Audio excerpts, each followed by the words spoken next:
focus on the one thing, the only thing that you can control, which is you. Now, I know you've probably been feeling lately, like I have, like a lot of things are out of our control. Even within your own household, you can't really control the people and the schedules and the schoolwork and the craziness that tends to occur and the chaos that happens when everyone's home and so many different worlds are colliding. But there's still one thing you can control: you.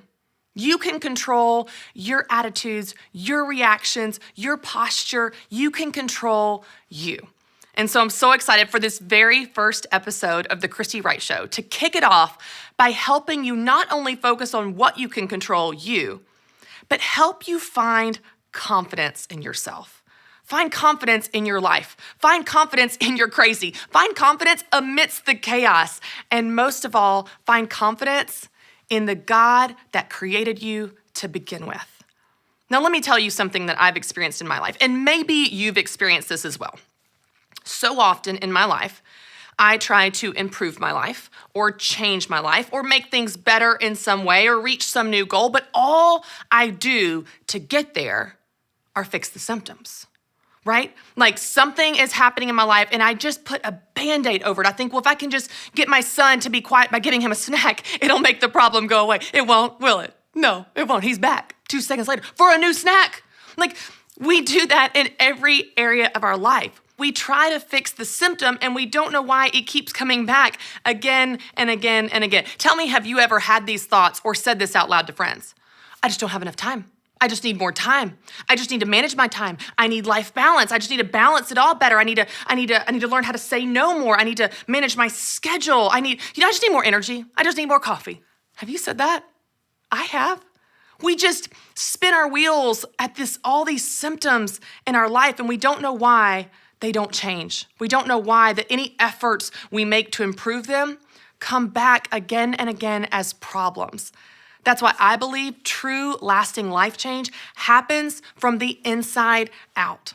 Let me give you a really simple example. Many of you know I have shared plenty of stories about my husband, Matt, and I, and the interesting dynamics of our marriage when you are married to someone that is your complete opposite, like I know many of you have. It works.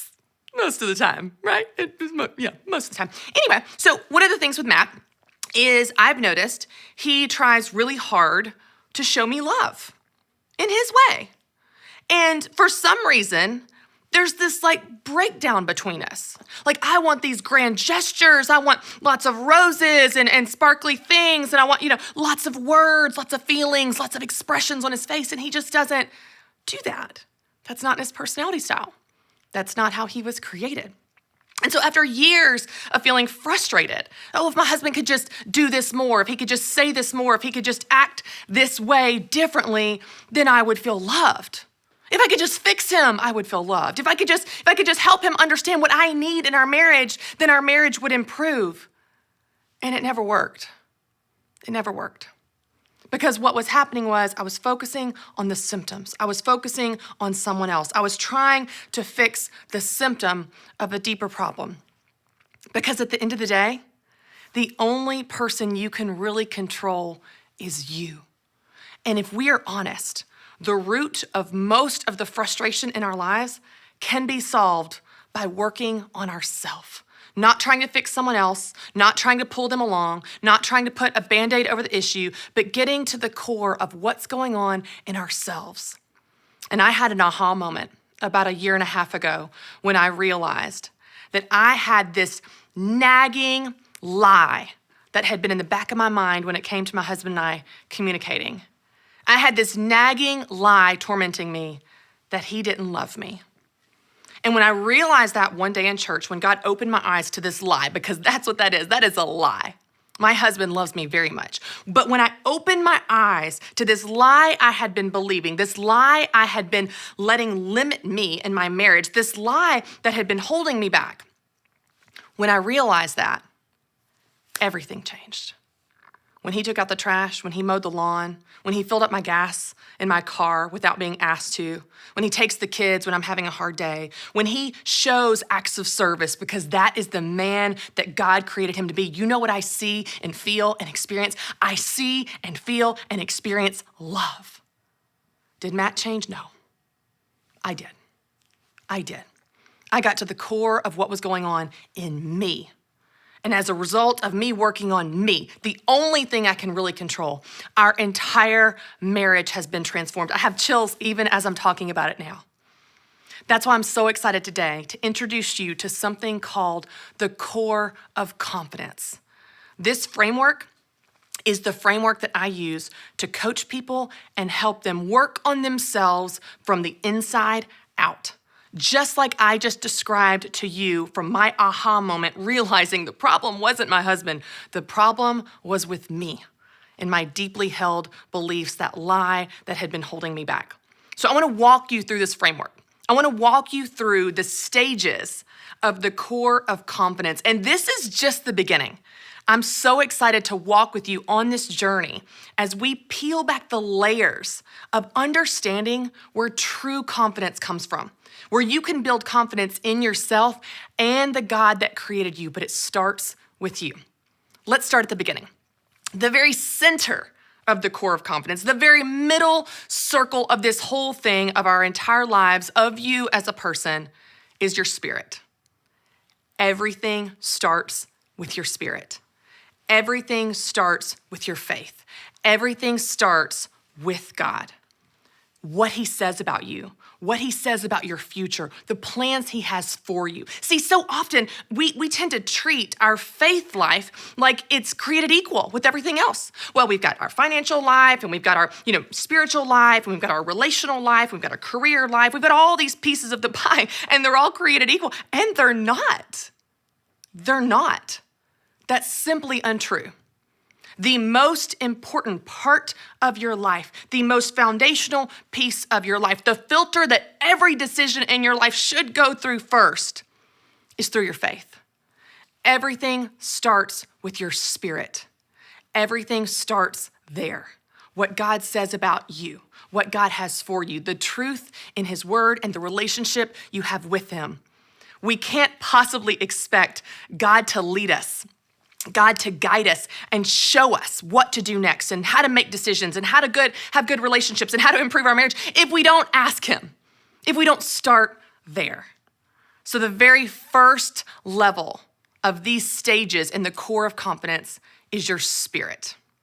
From there, there's a larger circle as we're working on ourselves from the inside out. From your spirit, you want to look at your mind. Your mind. The thoughts that you maintain day to day, the beliefs that you hold, the values that you love and honor and are important to you. Our thoughts are more powerful than any of us realize. Think about how you talk to yourself in a given day.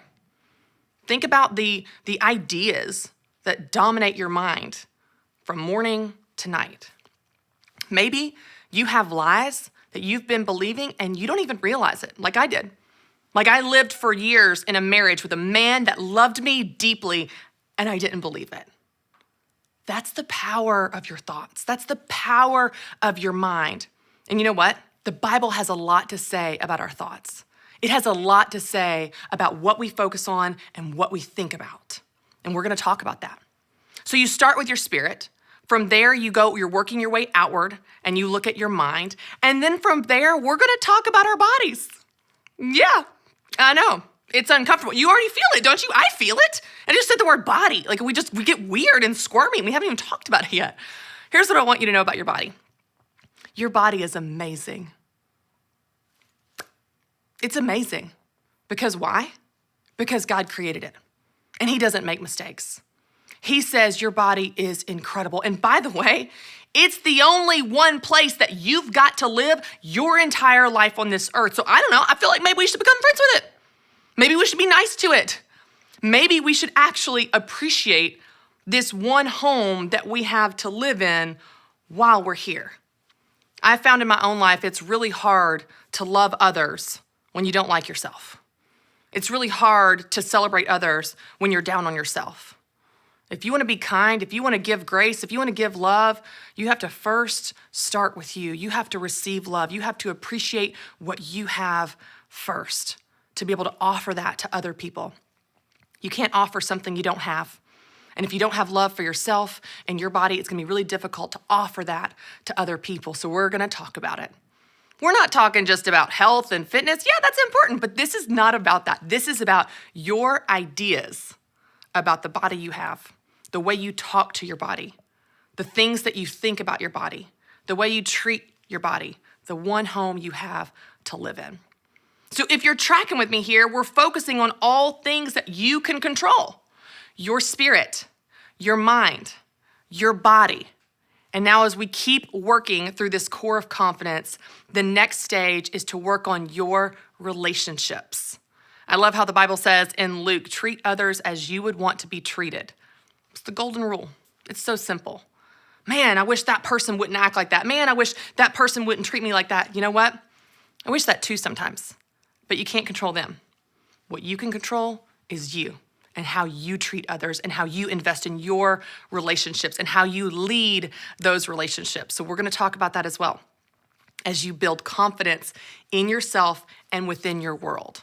So we go from spirit, focusing there first as the most foundational piece. We go from there to your mind and taking those thoughts captive, really focusing on what you allow to dominate your mind from morning to night. We go from mind to body and learning to appreciate this one body, this amazing body that we've been given. We go from there to your relationships, really focusing on the relationships that make up your life to make them the best they can be and do your part to lead that. And finally, the final layer in the core of confidence is your resources, your time, your money, your energy. Now, I don't know about you, but so often I try to fix things at the outer layer. I don't have enough time. I don't have enough money. I'm tired at the end of the day. I don't have enough energy. And we try to fix our problems there. But you know what? That outer layer is a symptom. It's a symptom of a deeper issue going on. That's why I want to lead us through this core of confidence by starting at the beginning, starting at the foundation, moving from your spirit to your mind, to your body, to your relationships, and then focusing on your resources. I really believe as you work on yourself from the inside out, the life change that occurs at the root, at the core of you, then trickles into every other layer of your life. Not only is that change the best type of change where you really feel confidence in your faith, confidence in your thoughts and your decisions, confidence in your body, confidence in your relationships, your marriage, your kids, your friendships, your coworkers, confidence in how you spend your time, confidence in how you spend your money, confidence in how you use your energy. Not only does it give you confidence in each of those areas, the change is lasting. And we know that life change doesn't happen overnight. It happens over time.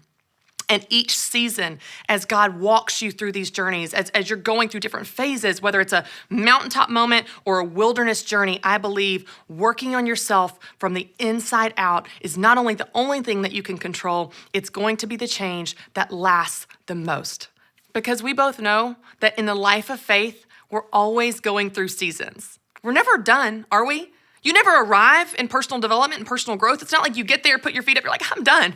I am perfect. No, we never get there. We never get there this side of heaven. We're always learning. We're always growing. And that's why it's so important as we work on these different areas of our life from spirit, mind, body, relationships, and resources. When we get there, you know what happens? God's going to take us through a new season. And we're right back at spirit, asking him and seeking him, what's next for me, God? What does this next stage in my journey look like? What does this next season in my life look like? Will you lead me? And he will lead you through your faith, through your mind, through your body, through your relationships and your resources as you're constantly growing and developing more into the person that he created you to be. I'm so excited to lead you on this journey. I'm so excited to partner with you as we work on ourselves from the inside out, as we seek to not only build confidence in ourselves, but more importantly, build confidence in the God that created us.